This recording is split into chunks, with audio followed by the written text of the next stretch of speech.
Kung bago ka lang sa channel na to at isa kang true-blooded Aldab Nation na nagmamahal po kila Maine Mendoza at Alden Richards, tama po ang channel na pinuntahan mo, kaya consider na kitang bagong subscriber.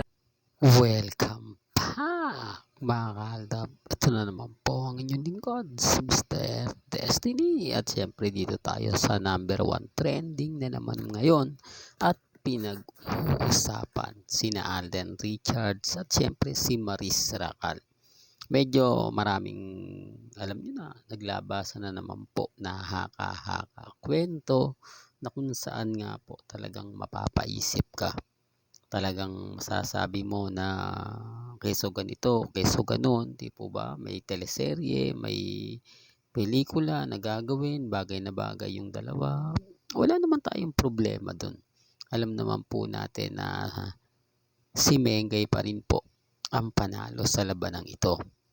Pero ito mga kaaldab, natutuwa tayo sa mga komento na kahawig daw po o hawig daw po ni Maine Paul Carson si Maris Racal, na kung saan talagang may chemistry nga po raw itong gumawa ng pelikula. Ako mga kaaldab, kumbaga kung ako tatanungin nyo, wala po tayong masamang tinapay dito.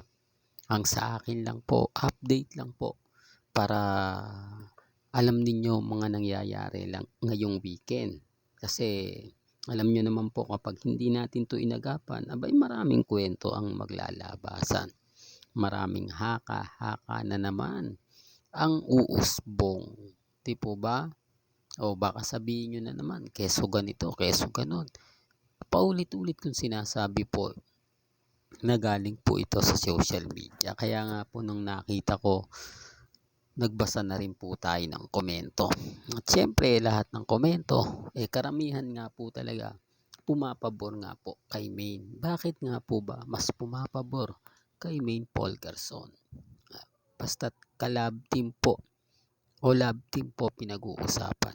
Si Mengay po kasi sobrang husay, sobrang galing. Kaya nga po, best female host po siya nung nakaraang taon lang o yung nasa 8 Bulaga pa po o 7 ang 8 Bulaga, na kung saan sinabi nga po ni Henyo Master Joey De Leon, dinaig mo pa kami Mengay. O doon pa lang po masasabi nyo na talagang maano yung talent ni Mengay. Kaya nga po, phenomenal box office queen, di po ba?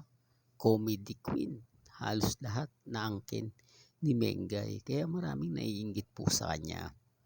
Kaya nga po, ganun kasikat si Maine Paul Carson. Kaya nga po, nalilink na naman yung pangalan niya kay Maris Racal. No doubt, gustong gusto nga po ni Maris Racal yan. Hindi po ba proud na proud po siya? Ito yung mga sabi ko nga po sa inyo. Ako po kasi nakatutok po tayo kay Maine at kay Alden. Kapag naging topic po si Mengay, yung mga Maine fanatics, nagre-react na rin. At doon po natin nakukuha. Although hindi natin alam yung bagay na ganyan, kapag nag-post kasi ang isang Armin, tapos tinignan natin, tapos nagkomento po ng, nakita nyo na po ba yung video ni na Alden at ni Maris? Kamukhang kamukha ni Mengay si Maris, o talagang hawig na hawig, sobrang ganda at sobrang sexy. Siyempre ako, dahil sa post na yun, alam ko naman pong meron, hinahanap natin at hindi naman po tayo nagkamali, natatagpuan natin. Yan ang isa sa rason kung bakit updated po ako, dahil sila rin naman po. Tapos sa isang post ng Alden Fanatics, ganun din naman po, sin-search natin, tinitignan natin sa Instagram, sa Twitter, di po ba? O kaya pag may nag-upload sa YouTube, lahat naman po yun iniimbestigahan ni Mr. Destiny. Ito yung pagkakaiba ng mga iba, kasi yung iba hindi naman nakapokus po sa isang tao lang. Nakapokus po sila sa trending, di po ba? Yung ibang mga vlogger na nga po sa showbiz, impeachment na yung mga pinupost no? Pansin mo na talagang wala kang, tipong hindi mo silang pwedeng pagkatiwalaan. Kasi kung ano-ano nga po yung mga pinupost nila Hindi sila nakatutok talaga doon sa taong ine-expect nila. Gaya po ng cut 10, di po ba nawala na yung cut 10.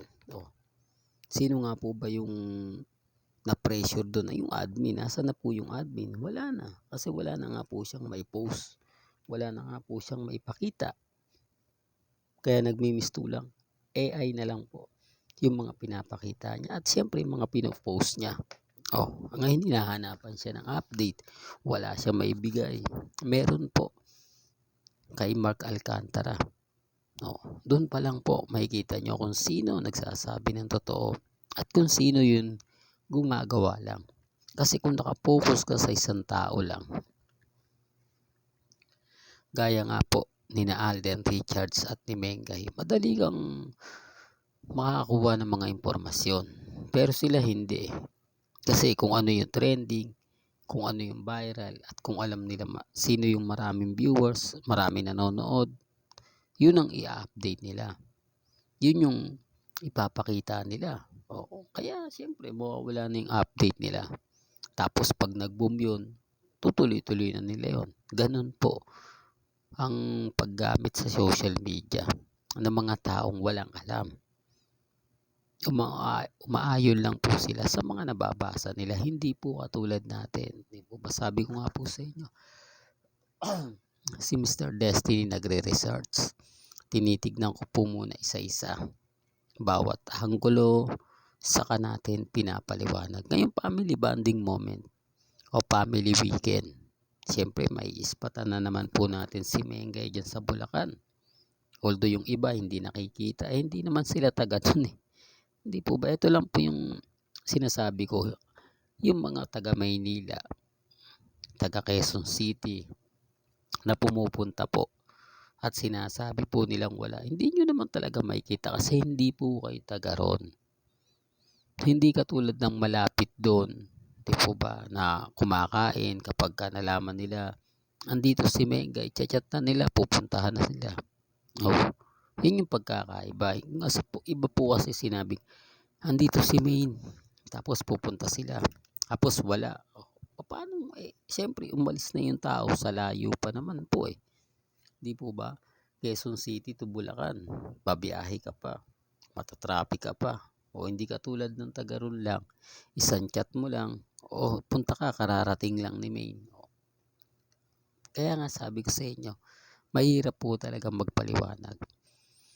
Lalo na po sa mga taong ayaw pong maniwala na hindi naman po talaga totally umuwi si Main sa Bulacan, sa District 1. Kaya nga po hindi siya nakikita na nagsisimba, di po ba, kumain sa labas, nagbabanding ng pamilya at ayde. Wala na pong ganon. Dati-rati siguro mga kaaldab, pero ngayon wala na po akong nakikita. Real talk yan mga kaaldab. Kasi sabi ko nga po sa inyo, kung naandyan po talaga sa District 1 si Mengay, gaya po ng sinasabi at komento ng iilan, pero bakit wala po silang resibo? Bakit wala silang ebidensya na magpapatotoo, nagsasabi na naandun, di po ba? Pero wala eh. Kami pa pong Aldab Nation ang nakakakuha ng update. Kami pa po ang nagdi-deliver ng mga kaganapan kina Mengay. Doon pa lang po mga kaaldab, panalo na ako eh. Doon pa lang masasabi ko na mas lamang na lamang po talaga kami. Kasi di po ba? Marami ng army ng bumaliktad. Marami ng main fanatics ang dismayado. Dahil 2 beses na, hihintayin nyo pa po bang yung pangatlo? Pero hintayin natin, sabi ko nga po sa inyo, tignan natin, malay nyo, gulantangin na lang po tayo. Diyan tayo mahilig sa mga sorprese.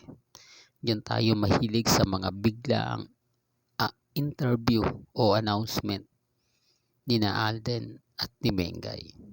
Pag dumating yan mga kaaldab, lahat ng nang-iinsulto, lahat ng mga taong nagsasabing kulto, dilulo, okay lang po yan. Lahat po yan nakarecord. Sa bandang huli, sila po ang mapapahiya, hindi po tayo. Hanggang dito na lang po. ang ating latest updates. Kaya kung gusto niyo pa po ng pinaka-latest at sariwang update, abay tumutok lang po kayo dito po sa channel ni Mr. Destiny para updated kayo sa mga bago at sa mga latest na i-upload po natin maya-maya lang. Hanggang sa muli, salamat po sa panonood at pakikinig.